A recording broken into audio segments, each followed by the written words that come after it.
What is it that we keep postponing, even when we tell ourselves we are preparing for it? In this video, as watch the deep meaning pictures, I'll share with you deep meaning motivational words. We wake up with plans, we read, we listen, we underline sentences that feel like they were written for us. We correct inside the way some people correct receipts, prove that we were here, that we intended to change. And yet, by evening, the notebook is closed, the tab remains open, the idea waits for a version of us that feels more ready. We don't call it fear, we call it timing. We don't call it avoidance, we call it research. There's a subtle dissatisfaction humming beneath our routines, not loud enough to disrupt other day, just persistent enough to follow us into the night. We scroll past people who seem to have moved, launched, built, begun. We tell ourselves we are not comparing, but something tightens anyway.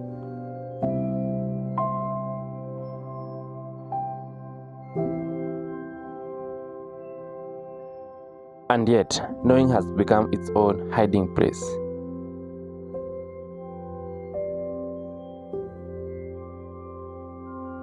Somewhere along the way, we begin mistaking understanding for movement, as if clarity alone could carry us across the distance between who we are and who we were since we could become, as if correcting ideas were the same as embodying them.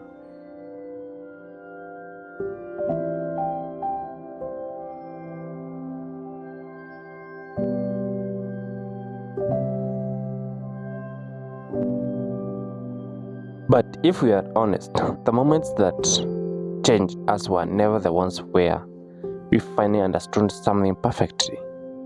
They were the ones where we acted while still uncertain, when our hands moved before our confidence caught up.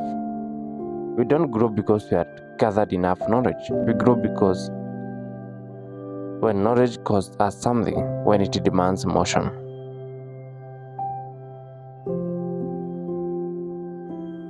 And that's where the tension lives, between the person who understands and the person who begins.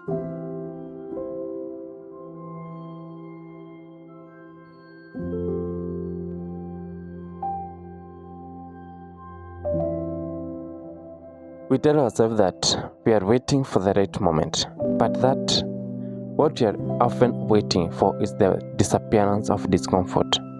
We imagine change as a sharp disruption, loud, inconvenient, destabilizing, and it is. It stretches us, it exposes us, it asks us to be seen before we feel finished. But stagnation is quieter in appearance and heavier in consequences.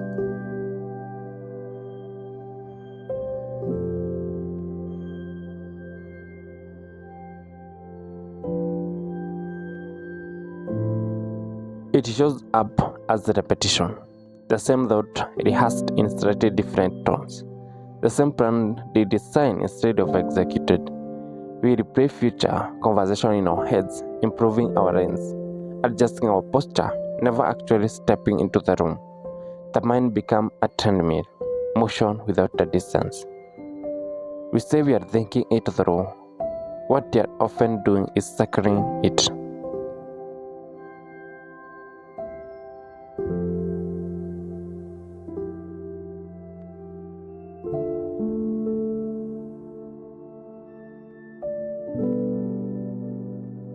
There's a strange comfort in this rope.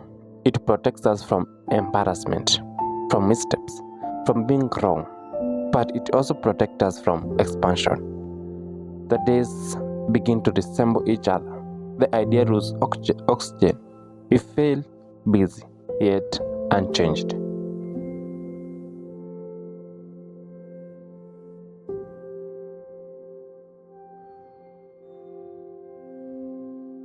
Change unsettles the body. It tightens the chest, speeds the pulse, disrupts the familiar rhythm.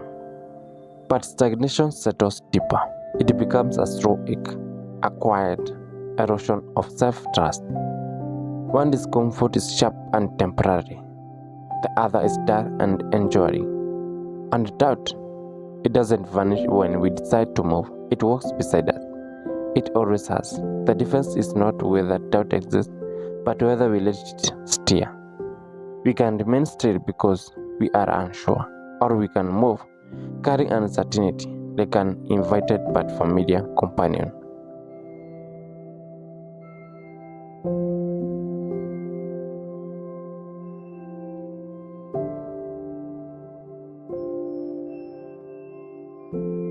I used to believe that if I could just design a perfect system, I would finally become the person I kept imagining. There was a season when I turned growth into a project.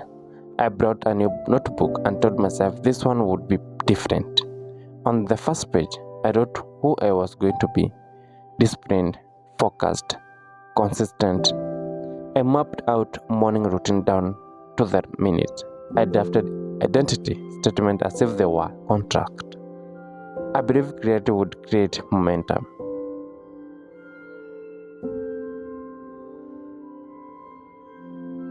For a few days, I worked. I wake up early. I filled pages with reflections. I tracked habits in neat columns. Each check mark felt like proof that transformation was mathematical, input and output. But beneath the structure, something tense was hiding. I wasn't acting because I had accepted uncertainty. I was acting because I thought I had eliminated it. I kept revising the plan before executing it fully. If a day went off track, I redesigned the entire system that night. I rewrote goals instead of pursuing them imperfectly. I deleted drafts that weren't impressive enough. I started over so many times that starting becomes the pattern. I told myself I was refining. In truth, I was postponing exposure.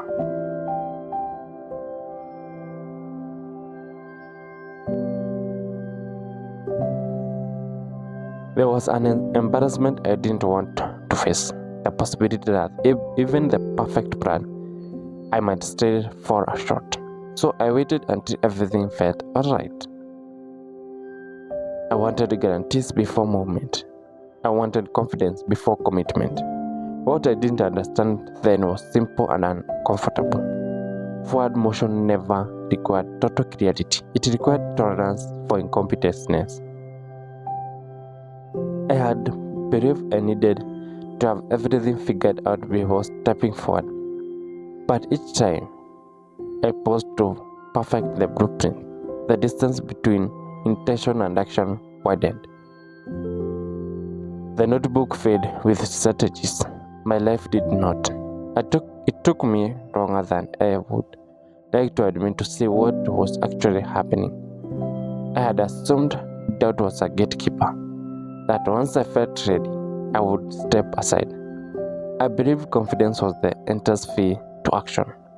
So I kept waiting for the day I would wake up and feel certain. That day never arrived.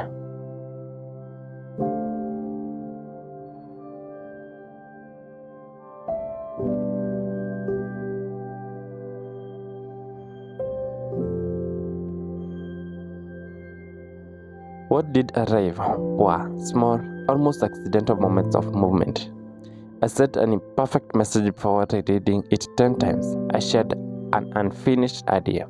I tried something without building the elaborate safety net around it. And what surprised me was not the outcome, it was the feeling that followed. Doubt didn't disappear. It simply walked with me.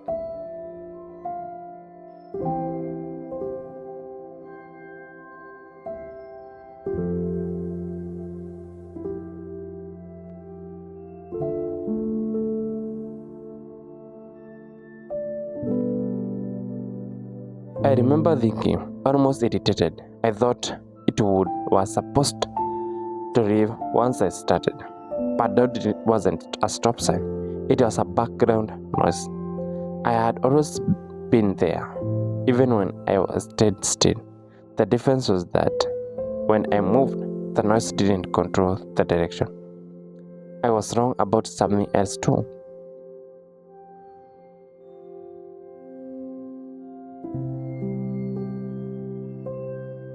I had labeled every misstep as a proof that I wasn't ready.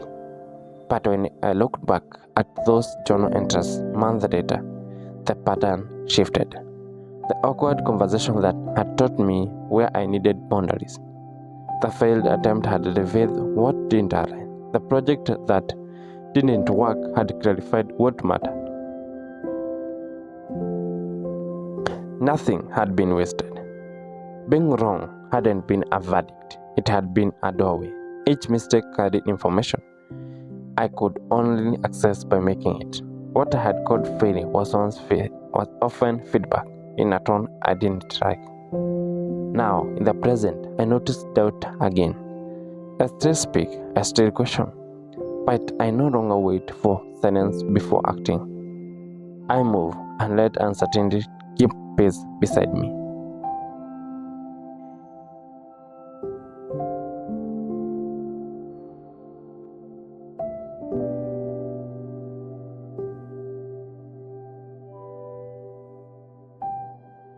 There's a particular heaviness that comes not from falling, but from remaining unchanged. You feel it in the ordinary moments when you introduce yourself to the same way you did 5 years ago. When you describe your work, your habits, your limits, using language that once fit but now feels slightly tight around the edge. Nothing is dramatically wrong, and yet something is misaligned. Inside, the dialogue continues.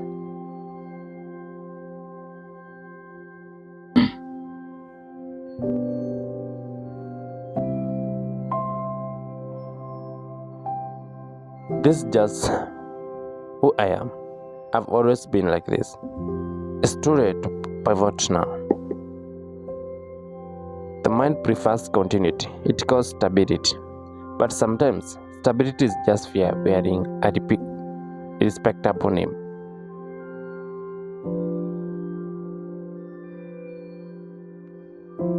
Avoiding reinvention has a psychological cost. You begin negotiating with your own potential. You shrink ideas before they demand effort. You label curiosity as a distraction.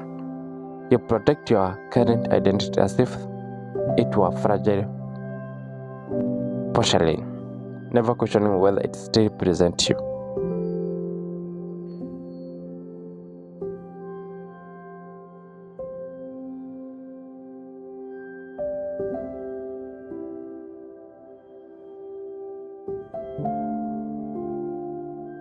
Reinvention sounds theatrical, but in practice, it is a subtle. It is the willingness to revise the story you tell about yourself. It is the discipline of updating your inner narrative when new evidence appears. It is a skill, not an event. Unlike any skill, it improves only through repetition. Becoming who you are capable of being is not a single breakthrough. It is a long-term construction project, a lifetime of small renovations. Some days are repaint a wall. Some days you repaint a wall. Some days you tear one down. Yet many of us are living inside a house with that locked room inside.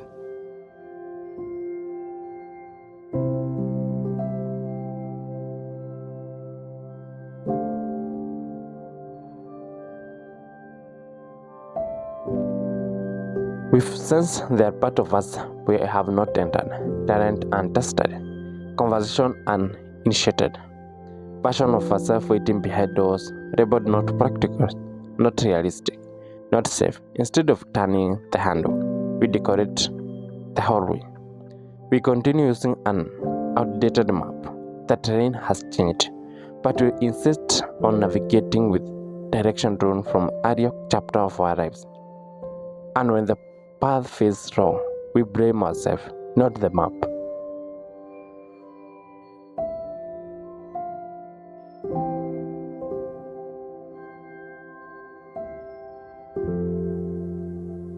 Stagnation rarely feels dramatic. It feels manageable, familiar, even logical. But beneath that familiarity, something restless keeps pressing against the walls. What we rarely admit is that growth is not free. It does not only ask for effort, it asks for identity. To expand, something familiar must be released. The version of you who kept everyone cool, the version who avoided risk by staying agreeable, the version who introduced himself with disclaimers. So expectation would remain raw. Growth asks for that self as payment. And there is a grief in the exchange. Even if the old identity was limiting, it was known. It had a rhythm. It knew how to survive. Letting it go can feel like betrayal.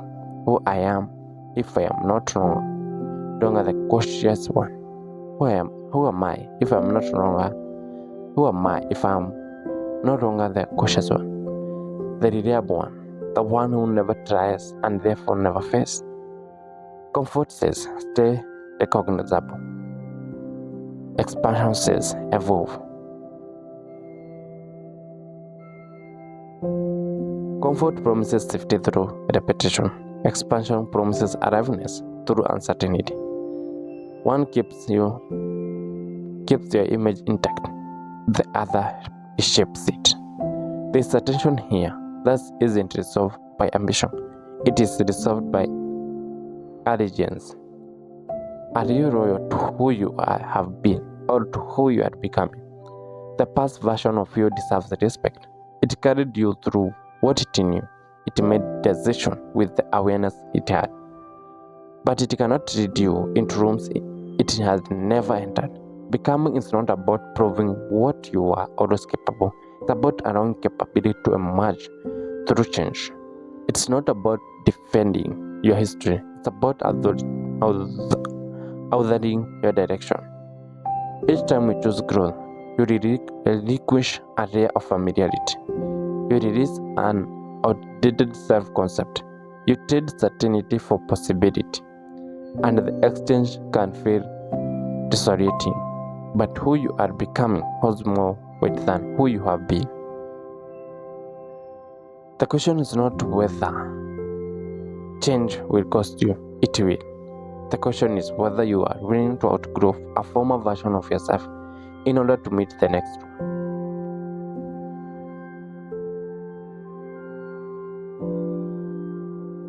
There was a time I could measure my self-worth by outcomes. If a project stalled, I stayed with it. If an idea wasn't received well, I quietly folded that part of myself away. I once spent months preparing to present something I believed in, only to watch it unravel in a single meeting. I misread the room. I over-explained. I defended instead of listening. When it ended, I nodded professionally and then repaired every second on the way home. For weeks, I called it a mistake. I told myself I wasn't cut off out for that level of visibility. I adjusted downward. I made myself smaller in the next room. I felt safer to expect less from myself than to risk that sensation again. The heat in the face, the tightening in the throat, an unmistakable awareness of having misjudged. But months later, I found the journal entry from that week. I had written in sharp, disappointed sentences. I had listed everything that went wrong. I had questioned my instincts. Reading it with distance, something shifted. The failure was no longer a verdict, it was data. I could see what I had missed, not as a flaw in my identity, but as a gap in my awareness. The discomfort had contained instruction. The people I once admired for their composure under pressure had not avoided failure. They had metabolized it. They treated missteps as information, not as condemnation. What disguised them was not immunity, to error, but in intimacy with it. They did not exile their mistake, they studied them.